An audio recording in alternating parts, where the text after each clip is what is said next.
Всем привет! С вами канал «Оружие от А до Я», где рассказываю истории о том, как оружие меняло людей и целые эпохи. В этом ролике поговорим о вещи, которая обрушила порядок, простоявший тысячи лет. Если у тебя высокая стена и крепкие ворота, ты в безопасности. Так было веками, пока однажды под стены не привезли грязную железную трубу, звук которой заменил собой целую армию. Как обычный гром стал оружием? Почему город, простоявший тысячу лет, пал за считанные недели? И почему короли вдруг полюбили пушку больше, чем собственных баронов? Обо всем этом и не только вы узнаете, досмотрев ролик до конца. Чтобы понять, что изменила пушка, нужно сначала оказаться на месте обычного человека средневековья. Ни короля, ни полководца, крестьянина, может быть, торговца. Он идет по дороге, поднимает глаза и видит на холме замок. Высокие стены, башни, зубцы по кругу, огромные ворота, которые в любой момент могут захлопнуться перед самым носом. Там наверху сидит лорд, которому принадлежит эта земля, эта мельница, эта территория и, по сути, жизни людей вокруг. Замок был не просто красивым каменным зданием, он был заявлением «Я здесь власть». Спрячься за такими стенами, и тебя не достать. У врага может быть меч, 1000 копий, лестницы, тараны, даже катапульты, но пока у тебя есть стены, запасы еды и верные люди, время работает на тебя. Можно переждать, можно торговаться, можно послать гонца, можно просто дождаться, пока враг устанет, заболеет, рассорится и уйдет.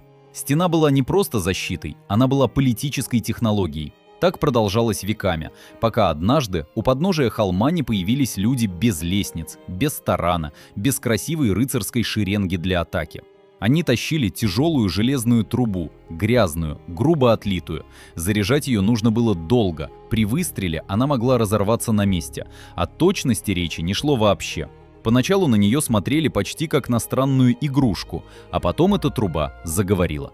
Глухо, страшно, с дымом, огнем и грохотом, от которого дрожала земля. И стена, которая стояла столетиями, вдруг начала осыпаться. С этого момента война больше не будет прежней. Власти придется меняться, потому что раньше она могла спрятаться за камнем, а теперь камень перестал защищать.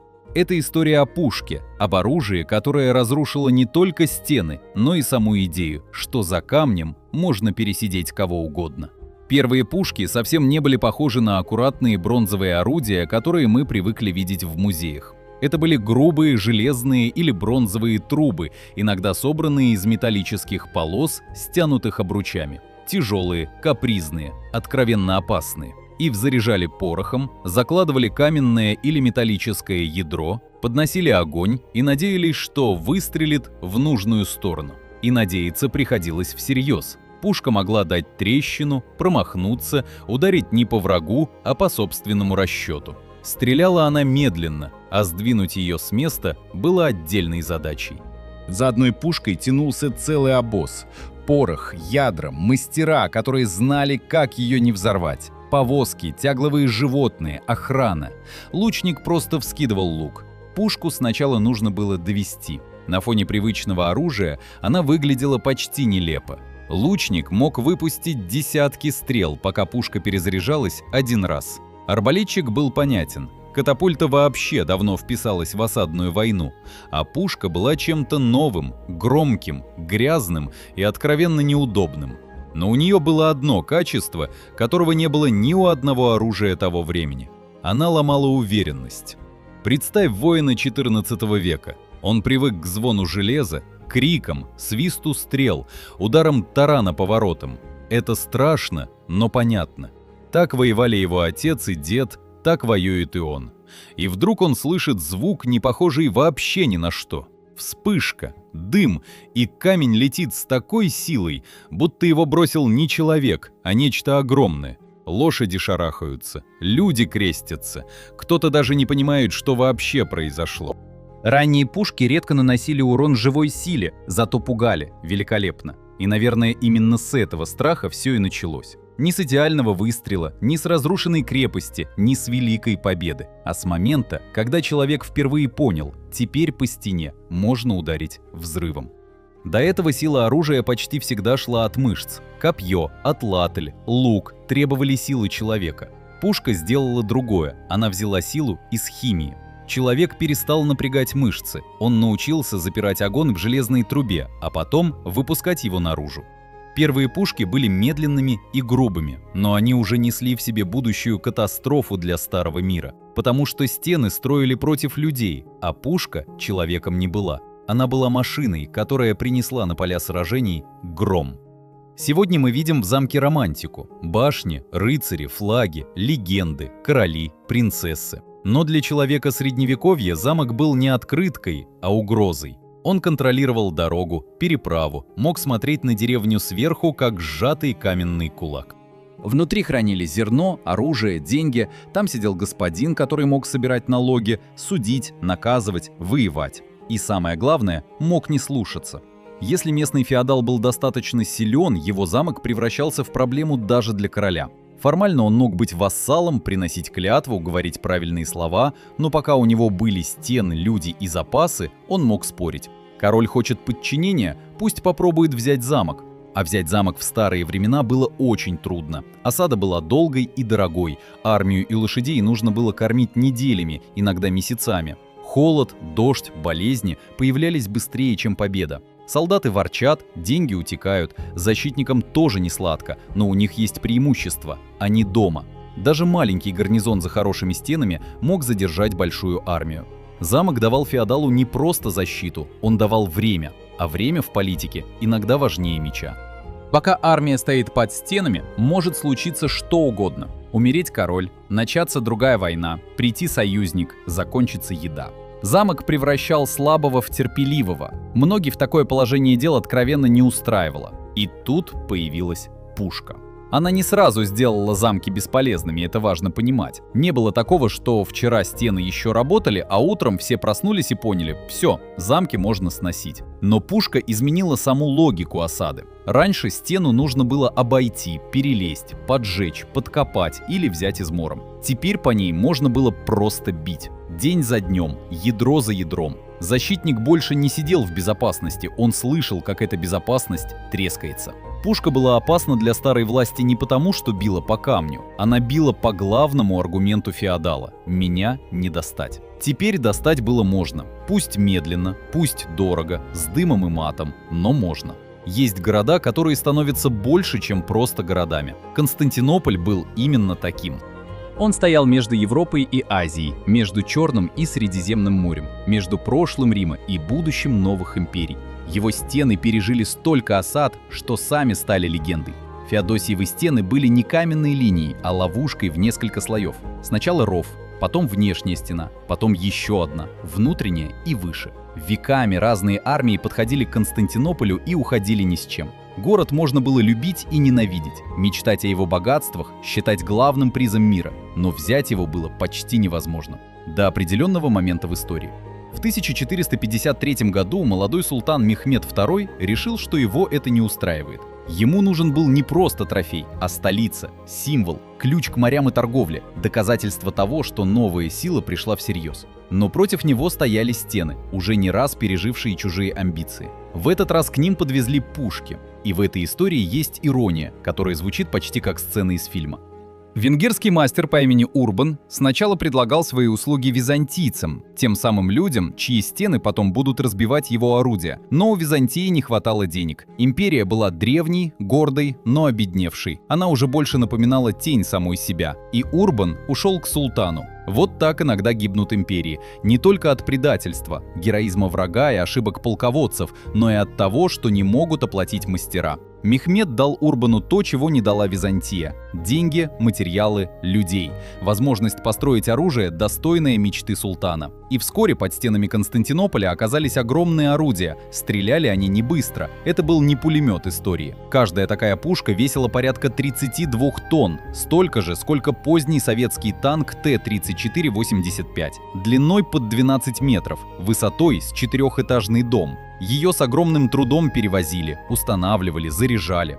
Ядро весило около 600 килограммов, на один выстрел уходило 25-30 килограммов пороха, а иногда и все 55. После выстрела орудие нужно было охлаждать и обслуживать, так что стреляла такая громадина всего несколько раз в день. Но каждый выстрел был событием. Город слышал его всем телом. Грохот, дым, удар, осыпающийся камень, поднимающаяся пыль. Ночью люди чинили стену всем, что было под рукой. Обломками, землей, деревом, бочками, мешками. Утром все начиналось заново. Константинополь не пал только из-за одной пушки. История почти никогда не работает так просто. Были люди, политика, флот, ошибки, усталость, нехватка ресурсов, отчаянная оборона, но пушки сделали свое дело, превратив легендарные стены в груду камня и пыли. До этого момента стены Константинополя были аргументом 1040 лет подряд. Теперь по ним били железом. 29 мая 1453 года город пал. Для одних это был конец Византии, для других – рождение новой столицы Османской империи. Для историков – одна из тех дат, после которых мир уже нельзя описывать прежними словами. Но для нашей истории важнее другое. Если даже Константинополь можно пробить, значит, можно пробить все. Любой замок, любую башню и любую гордость, которая слишком долго верила в камень. В том же 1453 году, когда пал Константинополь, в другом конце Европы произошла битва, о которой знают куда меньше, но для истории оружия она не менее важна. Битва при Кастильоне – финальный аккорд Столетней войны. Англия и Франция уже больше века рвали друг друга за земли, короны, города и право говорить «это наше». Долгое время англичане были страшной силой, их длинные луки ломали рыцарские атаки, а победы при Креси, Пуатье и Азенкуре стали символом того, как дисциплина и дальнобойное оружие способны уничтожить рыцарскую самоуверенность. Но время шло, Франция училась, и к середине 15 века у нее появилось то, что все сильнее меняло облик войны – организованная артиллерия. Под Кастильоном французы не просто выставили пушки как шумное дополнение к армии. Они построили укрепленный лагерь, расставили орудия так, чтобы те работали как единая система, и стали ждать. Английский командир Джон Толбот был человеком старой школы, храбрым, опытным, знаменитым. Из тех, кто привык решать судьбу битвы личной энергией, атакой, натиском. И когда ему показалось, что французы отступают, он бросился в атаку. Это была не победа, а ловушка. Англичане приблизились к укрепленным позициям, и французские пушки заговорили. Под стенами Константинополя они ломали камень, здесь они ломали саму привычку думать, что храбрости достаточно, чтобы прорвать что угодно. В тот день Толбот погиб, англичане потерпели поражение, и Столетняя война фактически закончилась. Франция вернула себе почти все владения, которые Англия удерживала на континенте. И снова тот же поворот. На поле боя пушка не были столь уж эффективны по живой силе. Гораздо больше она разрушала порядок, который еще вчера казался незыблемым. До ее появления воин мог смотреть на бой как на место личной доблести. Важны были честь, натиск, сила руки, верность знамени. Артиллерия говорила другое. Времена меняются, и теперь важнее, где стоит орудие, кто рассчитал позицию, кто подготовил укрепление, кто подвез порох, кто знает, когда открыть огонь. В этот момент романтика сражений начинает уходить, а на ее место приходит что-то более жесткое. Меч мог сделать человека героем, пушка сделала героя необязательным. Она не знала ни чувств, ни чести, ни достоинства. Ядро летело туда, куда его отправили, и если на пути стоял человек, лучше бы он там не стоял.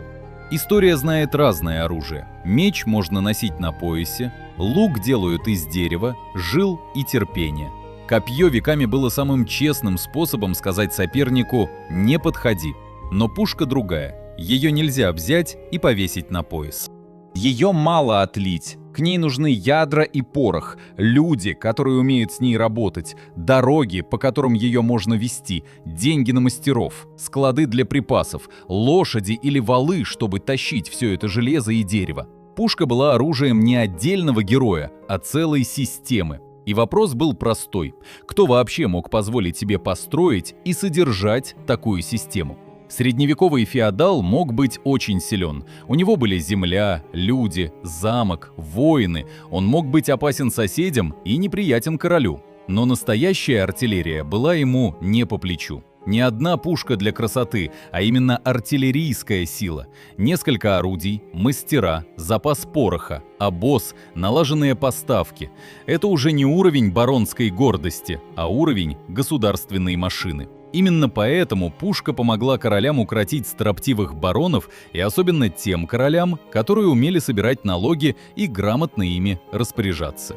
Пушка любит деньги и расчет, а не рыцарский турнир. Звучит не так романтично, зато именно это меняло мир. Во Франции 15 века артиллерия стала одним из главных инструментов усиления королевской власти. Появились люди, которые занимались не отдельным выстрелом, а целой системой пушечного противостояния, производством, снабжением, перевозкой, расстановкой орудий, осадными работами. А теперь вернемся к нашему феодалу, чей размах на фоне этого просто меркнет. Он сидит в родовом замке, в нем сидел его отец, до этого дед. На стенах висят щиты, в часовне молились поколениями семьи, в башне хранятся рукописи, в подвале лежит зерно.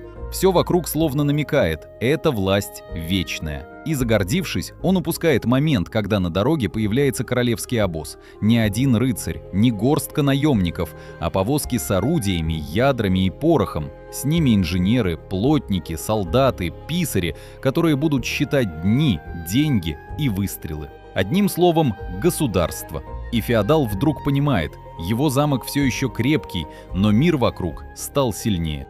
Раньше каменная стена позволяла местной власти спорить с центральной. Теперь центральная власть привезла инструмент, который умеет разговаривать со стеной на ее собственном языке. Здесь пушка перестает быть просто оружием и становится политическим аргументом. Королю больше не нужно бесконечно уговаривать каждого непокорного владельца башни. Он может подвести артиллерию и напомнить, что эпоха частных каменных государств заканчивается. Пушка не демократизировала войну, скорее наоборот. Она сделала войну настолько дорогой, что маленькие властители начали проигрывать большим. Меч мог себе позволить любой дворянин. Пушечный парк мог содержать только тот, кто мог собрать целую страну в кулак. Средневековые замки строили высокими не случайно. Высокая башня давала обзор, высокая стена была препятствием, а высота вообще давала защитникам преимущество. Сверху легче стрелять, бросать камни, замечать движение внизу. Рядом с такими стенами человек чувствовал себя маленьким. В мире до артиллерии высота была силой. Пушка перевернула эту логику. Высокая стена вдруг оказалась прекрасной мишенью, тонкой вертикальной поверхностью, по которой удобно бить и которую легко обрушить, а рухнувшая башня еще и повреждала все, что стояло рядом. Крепости начали меняться. Важно понимать, их не перестали строить, изменилась сама идея крепости. Башни стали ниже, стены толще, вместо гордых вертикальных линий появились земляные насыпи, бастионы, сложная геометрия углов. Крепость будто легла на землю, распласталась, стала шире, тяжелее и в каком-то смысле умнее. Так родилась новая логика обороны. Если раньше крепость строили, чтобы возвышаться над человеком, то теперь ее строили с расчетом пережить пушку. Именно поэтому бастионные крепости часто выглядят сверху как звезды. Это уже не сказочный замок с башней и флагом. Романтика рыцарского мира отсюда ушла. На ее место пришли чертежи, математика, углы обстрела, линии огня. Пушка заставила архитектуру думать. В этом противостоянии появился новый герой – инженер. И он потеснил рыцаря в сияющих доспехах и барона с фамильным мечом. На поле пришел человек с линейкой, картой, циркулем и точным пониманием, куда прилетит ядро. Он решал, какой толщины должна быть стена, под каким углом ставить бастион, где разместить орудие так, чтобы враг, подойдя к одной стене, тут же попал под огонь с другой. С распространением пушки противостояние стало геометрией. И здесь прослеживается закономерность всей этой истории. Пушка не заставляла отказаться от идеи крепости, она заставляла построить новую. Человек строит высокую стену, ему привозят пушку, он делает стену ниже и толще. Пушки становятся мощнее, он строит бастион, в ответ придумывают новые методы осады. И так начинается гонка, которая будет идти веками. Старый замок уже не вернется, хотя он еще долго будет стоять на холмах. Его будут перестраивать, использовать, осаждать, где-то он еще послужит. История не выключается одним щелчком. Но символически все уже изменилось. Высокая башня отныне перестала быть неприступной крепостью и стала мишенью.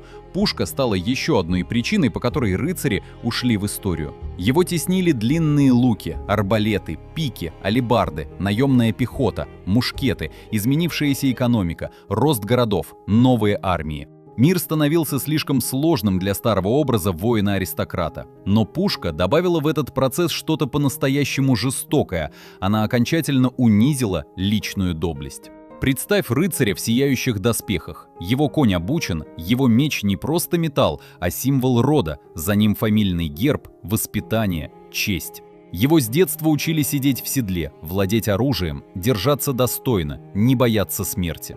И вот он выходит на поле боя. В старом мире все это имело смысл. Рыцари гибли и раньше, их побеждали и раньше, но культура противостояния все еще оставляла место личности, поединку, знамени. Пушечное ядро просто летит. Ни чести, ни доблести оно не знает. Вот почему пушка так хорошо подходит для истории о сломе старой власти. Она разрушала не только стены, но и саму идею незыблемости аристократии. Перед ядром все становились одинаково хрупкими. Элиты, конечно, никуда не исчезли. Старые семьи продолжали править, воевать, перестраиваться, занимать места в новых государствах. Но их военная магия слабела. И чем больше исход боя зависел от артиллерии, пороха, денег и организации, тем меньше он был похож на рыцарскую битву, и тем больше становился похож на миф о ней. Солдат теперь был частью расчета. Один подносит порох, второй катит ядро, третий наводит, четвертый ждет команды. Никто из них не выглядит как герой легенды, но вместе они делают то, чего не сделает самый храбрый рыцарь в одиночку. Пробивают стену, останавливают атаку, решают судьбу города. Пушка забрала у войны часть старой красоты и взамен дала новую, куда более жесткую честность. На смену благородству пришел инженер с расчетами. Пушка изменила не только сушу, ею оснастили корабли, и это был еще один удар по старому миру. Представь город у воды, высокие стены, башни, порт, торговля. Такой город был готов к армии, которая придет по дороге, встанет лагерем, начнет осаду. Опасность приходила с суши, и ее можно было увидеть заранее. Теперь угроза могла прийти со стороны моря. Сначала маленькие точки на горизонте, потом паруса, потом борта кораблей, из которых смотрят пушки. Корабль с артиллерией — это почти движущаяся крепость, которая сама выбирает, куда прибыть. Корабельные орудия сильно повлияли на судьбу колоний, портов и империй. Теперь власть можно было проецировать далеко за пределы своих земель. Не обязательно владеть дорогой, если ты контролируешь море. Не обязательно держать армию у чужих ворот, если твой флот способен встать у гавани и диктовать условия. Пушка дала государствам длинную руку. Она позволила бить не только по стенам соседнего замка, но и по городам на другом конце света. Отсюда начинается уже другая большая история о корабельных залпах, колониальных империях, портах, блокадах и морских путях, которые охраняют не договоры, а железо. Но даже если оставить море на потом, стоит заметить одну вещь. Пушка изменила само чувство расстояния. До нее власть чаще всего была там, где стоял ее человек. Рыцарь, наместник, гарнизон, сборщик налогов. Теперь власть могла прийти в виде звука. Сначала ты видишь паруса, потом слышишь залп. И понимаешь, что чужое государство теперь не где-то далеко, а здесь, у твоего берега, и разговаривает оно пушками. Когда старые стены начали терять смысл, люди не сдались, они начали строить иначе. В 17 веке одним из главных символов новой крепостной войны стал Себастьен Ле Претр де Вабан, французский инженер, который понимал крепости не как красивые каменные символы, а как системы. Он строил их, перестраивал, осаждал, все просчитывал. Для него крепость была не легендой, а набором задач. Где поставить бастион, как перекрыть огнем подходы, где враг начнет рыть траншеи и так далее. В мире Вобана война стала почти ремеслом точности, и это сильно отличалось от образа средневековой битвы, где все решали порыв и личная доблесть. Теперь осада могла идти по плану, вроде бы спокойно, но именно от этого еще страшнее. Перед нами уже не ярость атаки, которая быстро выдыхается, а метод. Пушка добавила в противостояние, построенное на мужестве и отваге, еще и холодный расчет. В этом новом мире замок старого барона выглядел почти детской игрушкой. Высокая башня, родовой герб, узкие окна, каменный двор – все это по-прежнему красиво, но уже не главное. Главным стали углы обстрела, рельеф местности, расположение орудий, снабжение, деньги, точные карты. Если до пушек власть строила башню, чтобы все видели ее высоту, то после она стала строить систему, которую со стороны не всегда красиво видно. Это важный переход. Старая власть любила символ, новая полюбила механизм. Король говорил теперь не только через титул, он говорил через инженеров, налоги, дороги, арсеналы, литейные мастерские и людей, которые умели превращать металл, порох и математику во власть. Пушка разрушила старую архитектуру, и на ее обломках выросла новая форма государства, более тяжелая, дорогая, организованная, в которой личной доблести отдельного человека уже почти не находилось места. Когда говорят, что пушка уничтожила замки, это звучит красиво, но не совсем точно. Она не уничтожила все крепости, после нее люди еще веками строили укрепления, порой невероятно сложные. Пушка изменила сам уклад жизни, ушла вера в неприступность стен, замки перестали строить на высоких холмах, по таким было слишком легко попасть. С ее появлением феодал больше не мог спрятаться за стенами и бесконечно спорить с королем. Вместе с пушкой власть стала обретать черты знакомого нам государства с налогами и промышленностью. А рыцари и доблестные битвы на мечах постепенно стали уходить в историю, оставаясь в ней уже не как реальность, а как миф о времени, когда войну еще решала личная храбрость. Подпишись, тут еще много интересного об оружии.